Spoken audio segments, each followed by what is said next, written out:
Welcome to the Send More Offers Real Estate Show with Brandon Barnes, showing you how to do wholesaling deals consistently without having to go on seller appointments. Learn the key tips and strategies that Brandon's students use to find deeply discounted properties that are pennies on the dollar, all while avoiding wear and tear on their vehicle, body, and freedom. Whether you're looking for your first deal or your next deal, it's time to send more offers with your host, Brandon Barnes. Hey, Byron, man, what's going on? Oh, man, what's good, man? I'm happy to be here, man. Thank you for having me. Yes, for sure. One of Houston's finest, really, I say one of the biggest wholesalers, real estate investors that I know that's doing it, creating content on a regular, crushing it in Houston. Bro, I'm happy to have you here. How are things going in the market out there? Right now, man, it's starting to pick back up, man. You know, it did slow down a little bit for us, like the latter part of last year. But you know, it's starting to kind of pick back up, man. And we got over 6 figures in escrow right now pending. Nice. Yeah, you know, and we ain't even finished. We ain't even got in January all the way. You know what I mean? Right. Yeah, you know, so we back at our at our comfort place, you know. Yeah. And I think it slowed down for damn near everybody. You know, so many people stop even doing deals, right? And start focusing on content and this, that, and the third. But, you know, when real estate is, you know, in your blood, right, you're going to still go out there and do deals. I know I've sent you some stuff. You've helped me out on some deals and some leads. So I always like to work with good folks that know how to do business. Are you still working kind of the creative deal flow, you know, that you've done kind of in the past, or, you know, straight wholesale deals? What's things look like? Yeah, absolutely. So I would say all of the property that I own, right, and all of the new construction projects that I have working right now, all creative. And our company is unique in that way because we've always done a lot of creative strategies inside of the company. That's just kind of like been that differentiator for us. We do creative finance. Actually, some of the employees that we would have working for our company, we're doing creative deals and taking them down themselves and building their own with them. So that was kind of like a differentiator for us. So we kind of came into the game, and I don't know if you know my business partner, Brian, Brian, you know, that was kind of like his staple, right? So when we kind of merged, it kind of was natural that we kind of continue on a lot of those same strategies for sure.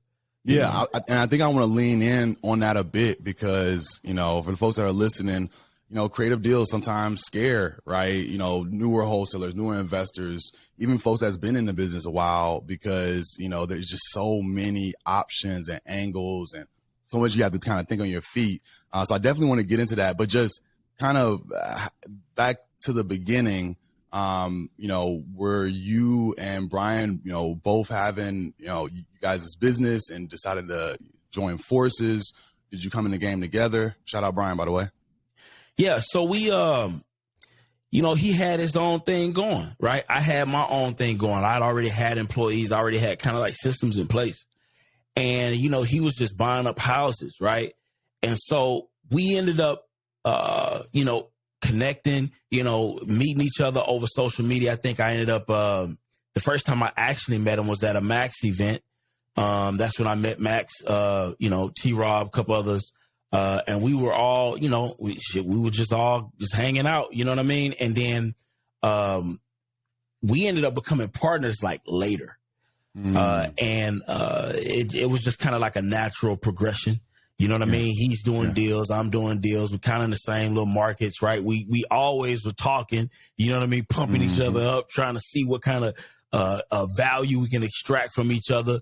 And it just kind of grew into a partnership. And then once we partnered, man, we just kind of hit the ground running, man. And we just started really leveling up, going crazy on the wholesale deals. You know, we've done, you know, it's right at 500 transactions since, man, and it's just been kind of on and popping ever since, man. Love it. Love it. I mean, and partnerships can really help you grow.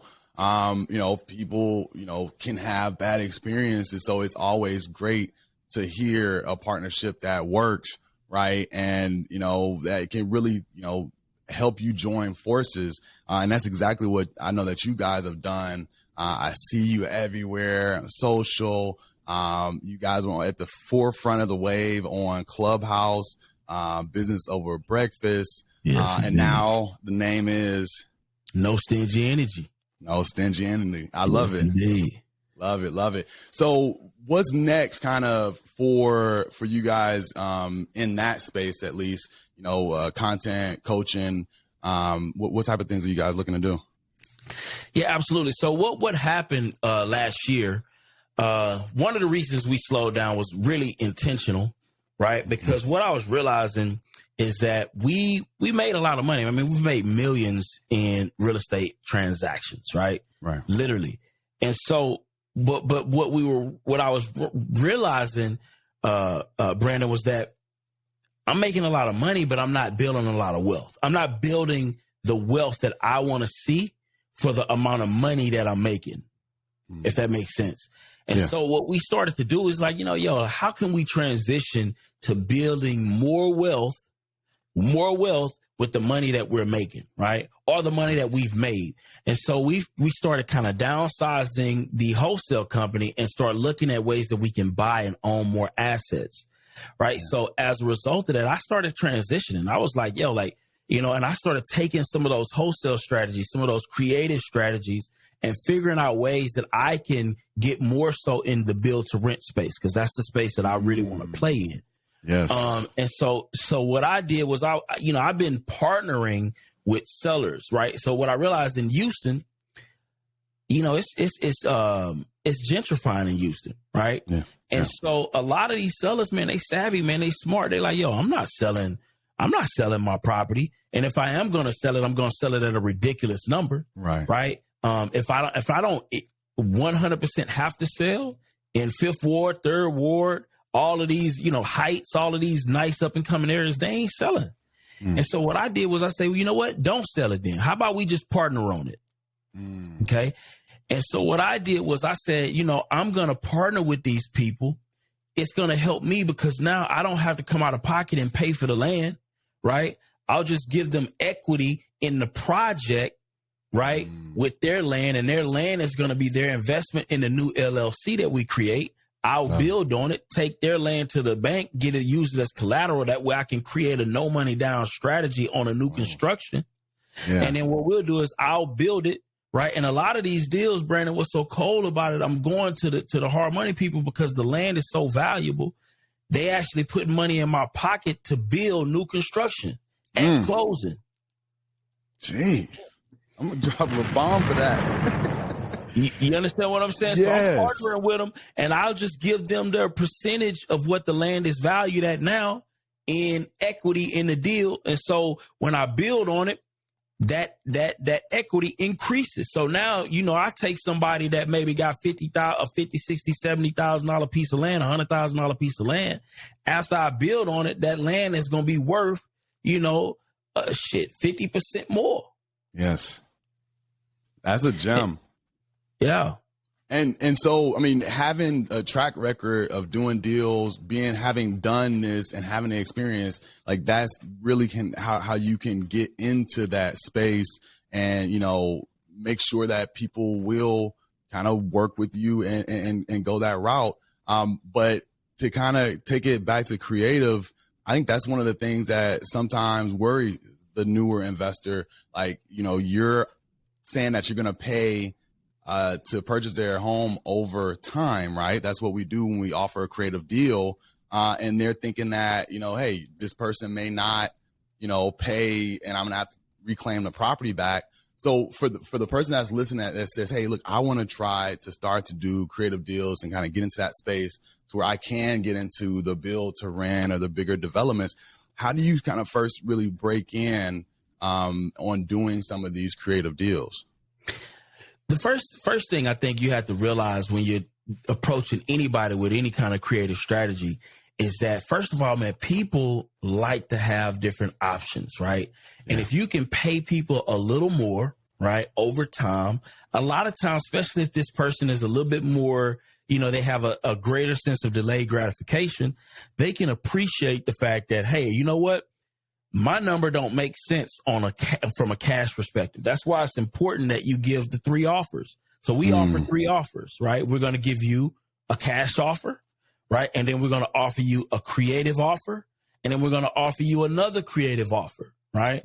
And so depending on how you're able to, see, basically it's all contingent on your ability to have delayed gratification. Typically we can pay you more if you give us more time, right? Yeah. And the terms get more favorable from a larger number perspective over time. And then that helps us, right, be able to create a win-win strategy. And it also helps the seller to be able to get more money out of the same deal that we were going to do. So let's say, for instance, if we, on those 3 strategies, let's say if the property is worth $150,000, right, our cash offer on that deal may be $50,000, right?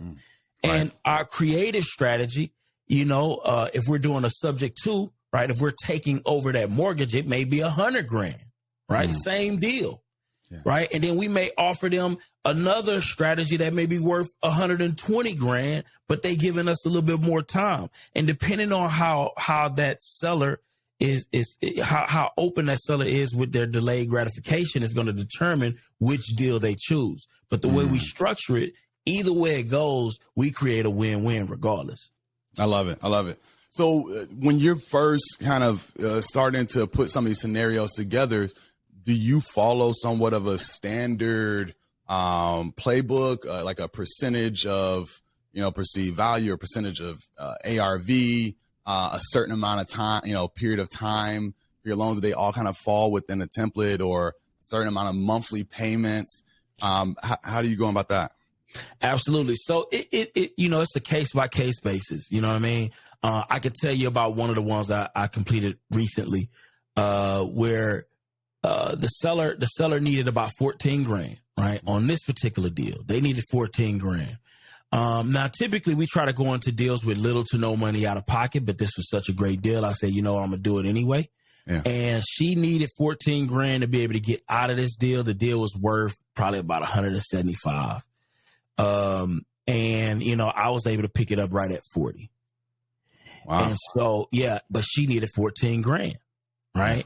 And so I picked up the deal at $14,000, took over her payments, and that was done. That was a done deal, and it was already written. The deal was already written. So when I came into the deal, it was already cash flowing. Yeah, I put up the $14,000, but what's $14,000 on a $175,000 asset? Right. Yeah. And so those conversations with sellers, right, is definitely going to be built upon, some level of trust, at times, of making sure that, you're, letting them know that you can fulfill their need. You're going to, make good on the deal. Is that something that, it just determines on the right seller in front of you? They just have to have that much motivation that they're going to go for it. How do you approach those conversations off the bat? It's all seller dependent, right? So you got some sellers, right, that are going to be more cash hungry. And sometimes those can be the best if you have the cash.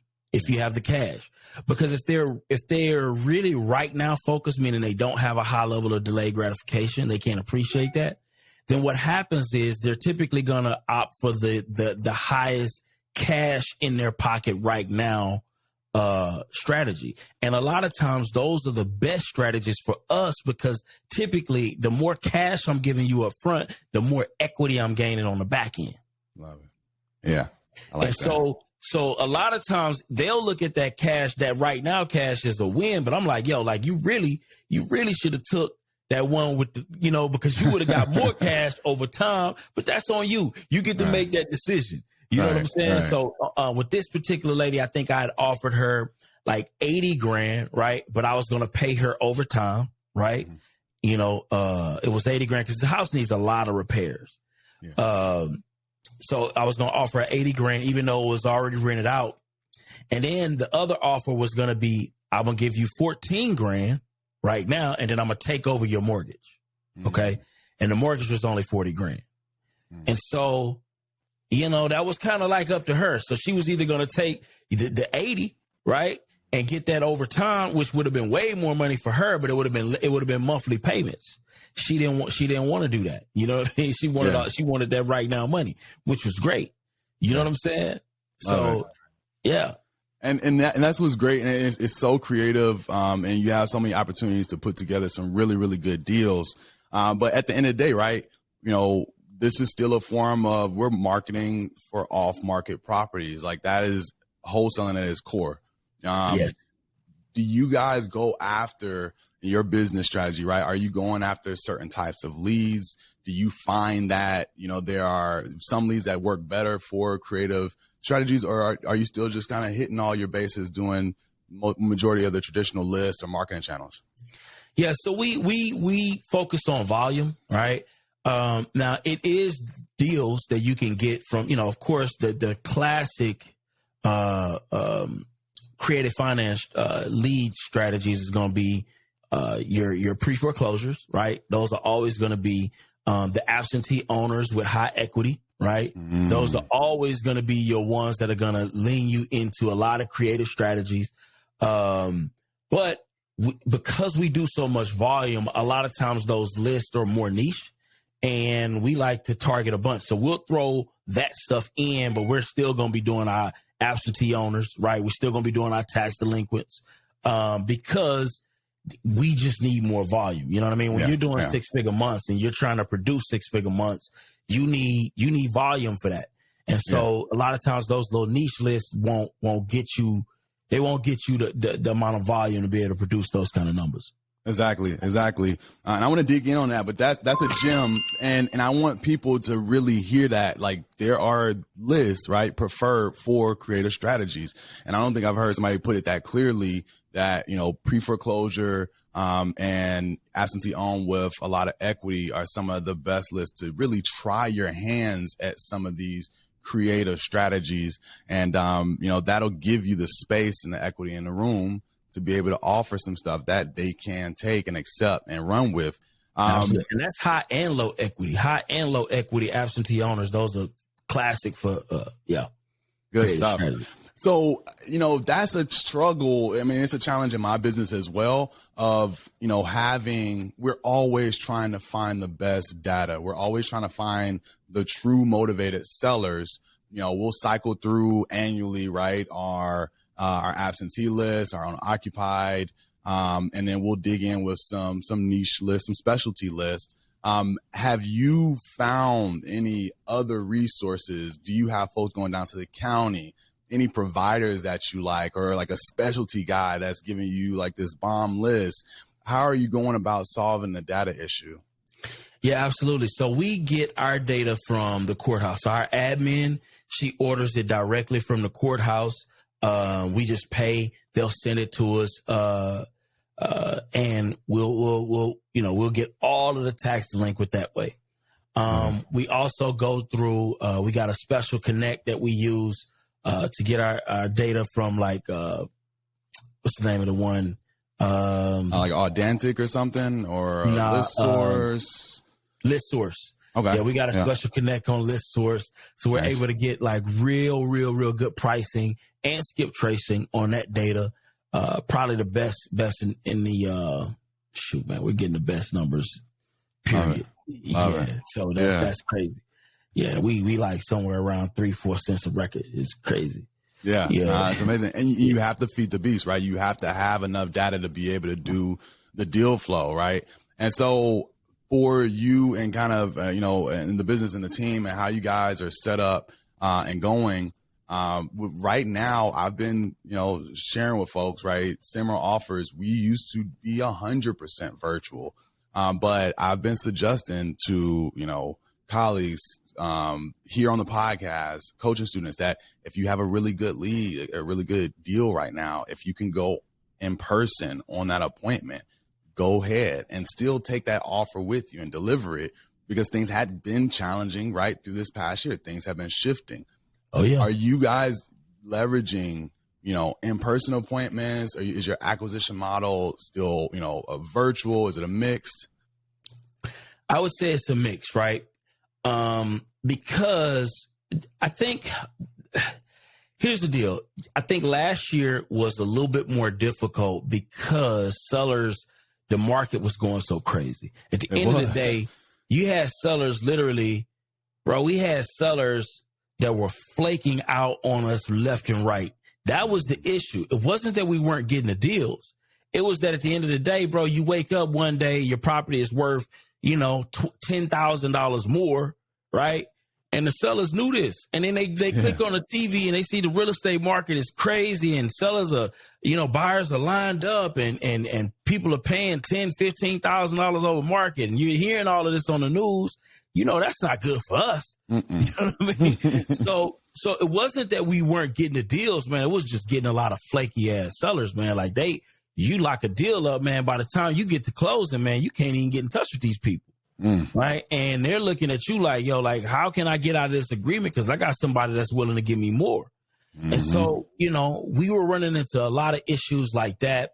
And rightfully so. At the end of the day, a lot of these sellers, they ain't gonna honor their word. They don't know this business. It's like, to them, this is probably a 2-3 time lifetime event selling a property, right? A lot of people only sell 2 to 3 properties in their entire life. We do this every single day. Right. So, I think a lot of the sellers just weren't loyal, man, to them contracts, man. They were trying to get out of them left and right. So we were using all kind of strong arm tactics to try to keep them in the deals. Yeah. Right. Notice of settlements and whatnot. Like, it's funny. I was just speaking with Brad Chandler. He does a bunch of TV ads in his market. And he was telling me about how, 6-8 months ago, you could comp a property and say, hey, if I take this down, I do the rehab, I expect it to be worth more when I'm done than before I started. Now, when we're looking at properties, we're kind of shifting to also looking at what's listed right now. How is the market moving? And for the longest, you can base your offers off at old comps or as is comps, recent comps. But now it's also what's active right now. So that's some of the shift that I've been seeing here in the market, trying to go on in-person appointments when necessary, getting the best motivated sellers and the data. What's some other kind of things that you guys are looking forward to, as some strategies and focus for this calendar year in your business? Yeah, that's a great question. Right now, we're more so focused on how many people. We just started a new program called Accelerator Program, right? And our focus now is, me personally, I want to own as much real estate as possible. I want to build and buy as much real estate as possible. So as many deals as I was focused on before, I'm going to be focusing all of that energy on buying. And so what we did was we said we have a hell of a wholesale apparatus in place. We don't want to lose that. We want to continue to do that. So we said, how can we buy more assets, keep our wholesaling strategy, our wholesale apparatus in place, and not only in place, but expand it nationwide and grow it so we can buy more deals at cheaper clips. And so what we said was we were going to allow other people to come into our system, use our staff, use our cold callers, use our scripts, all of our, our data plugs, our private money, our cash buyers, everything that we have, all of our assistants, systems, our bookkeeping, everything come into our fold. And we're going to show you how to make money in this business, almost like on-the-job training, and let them come into our system. That way we can keep our apparatus growing and expanding nationwide, and then we can just buy more and more deals. Yeah, I love it. Are you guys going to focus on helping the folks that join, do more creative deals? Are you going to be running numbers, on the creative deals on their behalf? Like, is that part of the game plan? Because our income, right, is contingent on their success. Yeah. And so we're trying to find all of the best closers nationwide. And we want to invest in them heavily because the more money they make, the more money we make.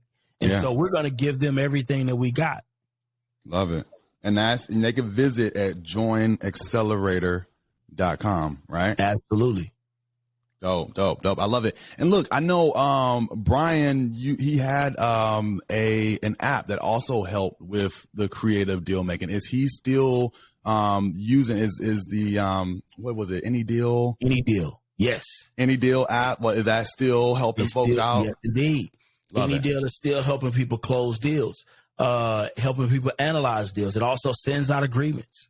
Love it. So yeah, is it helping you kind of with that triple offer option? Absolutely. Okay. That's what its primary focus was set on like helping you create and craft those triple offers. That's that's like the superpower of that app. Yeah, I love it. So Absolutely. What's next? I mean, the business is going well. Focus on buying as much real estate. You're partnering with others. When am I going to see you on a podcast? Or have you guys shifted from the Clubhouse group to another platform? Yes. So we're going to be heading to YouTube soon. We just finished out our studio at the office. We just decked it all out. We did the most.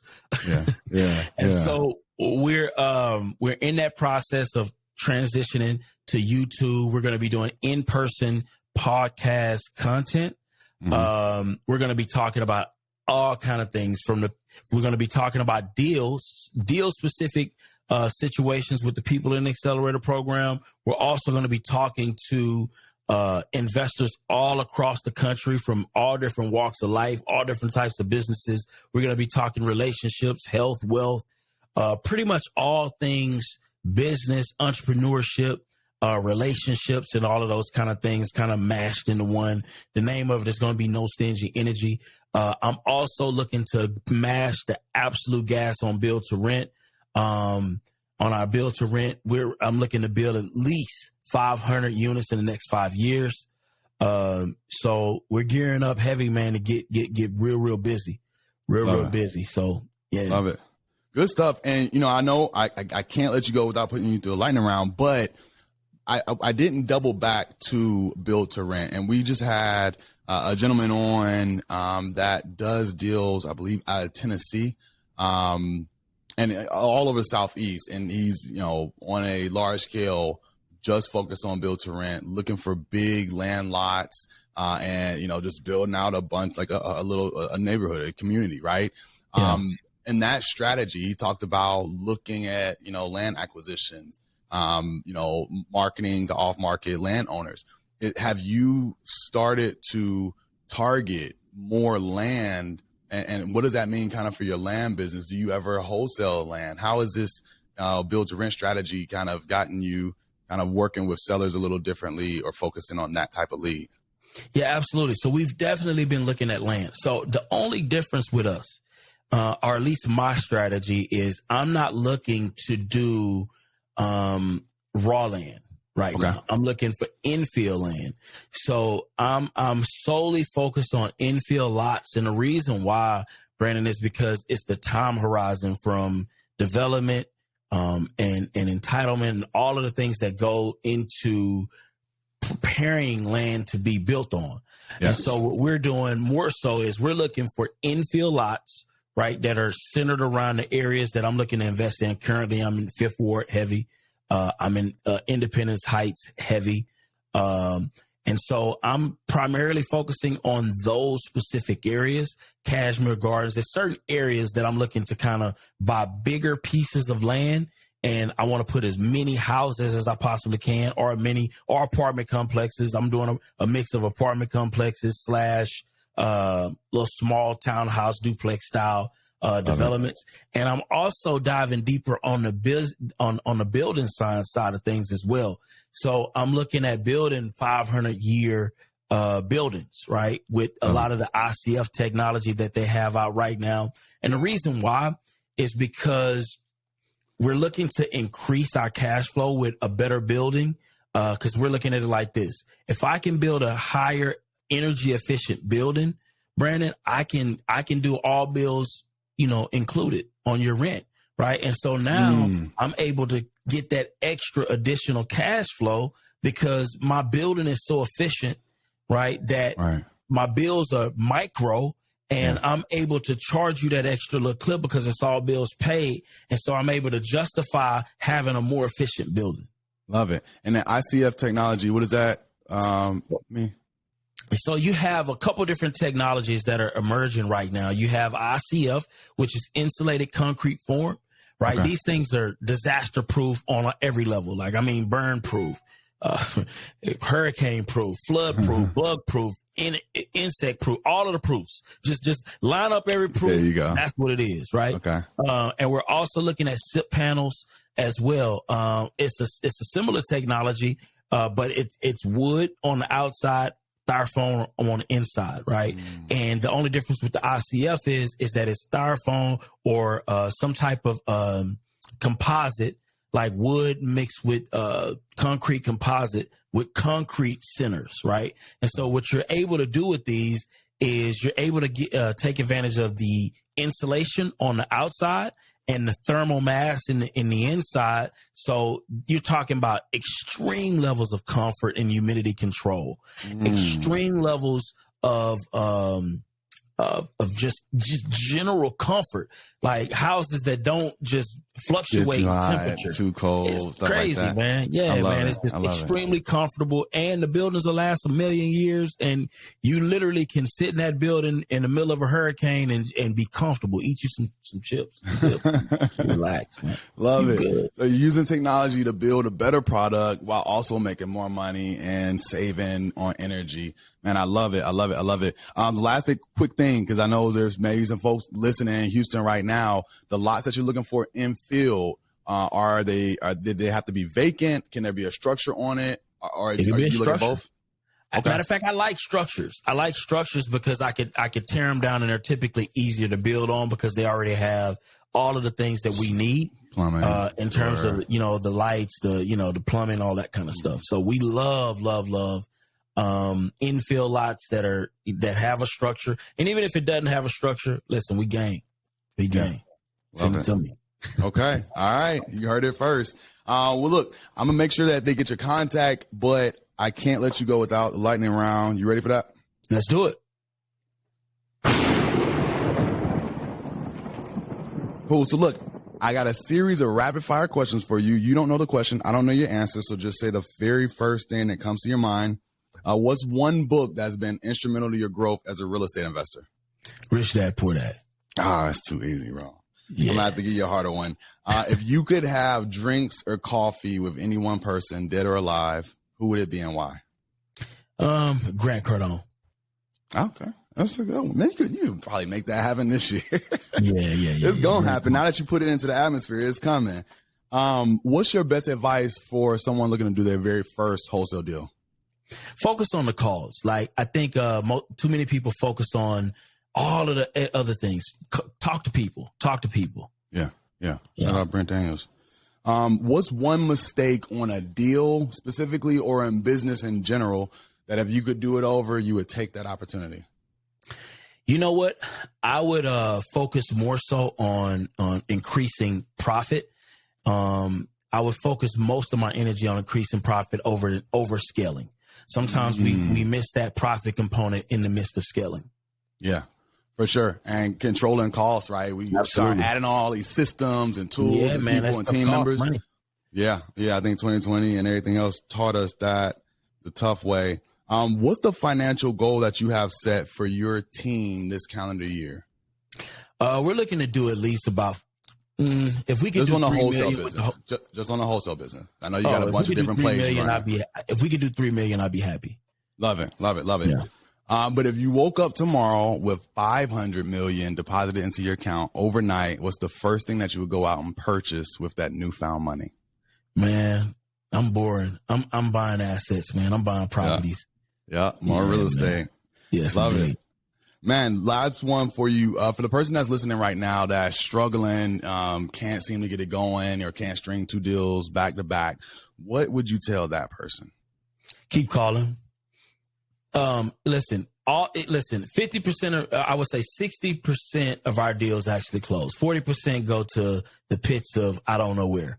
Yeah. So at the end of the day, and if you if your first couple of deals, landing at 40%, you're going to think the whole business is trash. No, you just haven't called enough people. Yeah. So keep calling, and you'll see over time that 60% of the deals are going to be winners.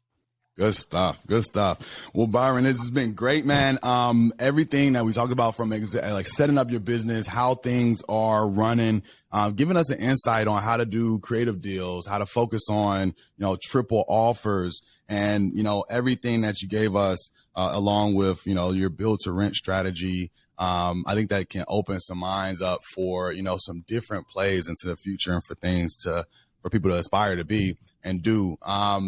Tell the folks where they can follow you, and then one more time, the website to join that program. Yes, indeed. So you can follow me on Byron the Investor on Instagram, on Clubhouse, on all of those different things. Definitely check me out on Clubhouse. We have Business Over Breakfast with No Stingy Energy Tuesday through Thursday. 6 a.m. Central Standard. And check out joinaccelerator.com. That's joinaccelerator.com. And we'll be happy to have you. If you want, it's not a course. It's literally on the job training. If you want to make money in this business, we will help you do that 100%. It's a done with you. It's not a course. So I like to preface by saying that, look, man, this is on the job training. We're finna get you on these calls. We're finna make you some money, period. Yes, sir. Well, you heard it first, man. I appreciate you. And guys, while you're at it, please continue to head over to sendmoreoffers.com. There's nothing for sale there. Just a bunch of great information from these podcasts, all the resources. Join the mailing list, and you can even book some time to speak with my team, sendmoreoffers.com. Byron, this has been great, man. I appreciate you. I can't wait to find some more land deals. I'm sending some stuff to you in H-Town. Send them over, man. Send them over. Yes, sir. Next time you're in the A, man, we'll catch up. Yes, indeed. Alrighty. Look, send more offers, do more deals. Peace. Yes, indeed. That's all for this episode of the Send More Offers Real Estate Show with Brandon Barnes. But we know you're craving more knowledge to get yourself ready for that next deal. To schedule a call with Brandon to learn more about how to do deals consistently without seller appointments in a repeatable way, be sure to visit us at sendmoreoffers.com. And be sure to tune in for the next episode of the Send More Offers Real Estate Show.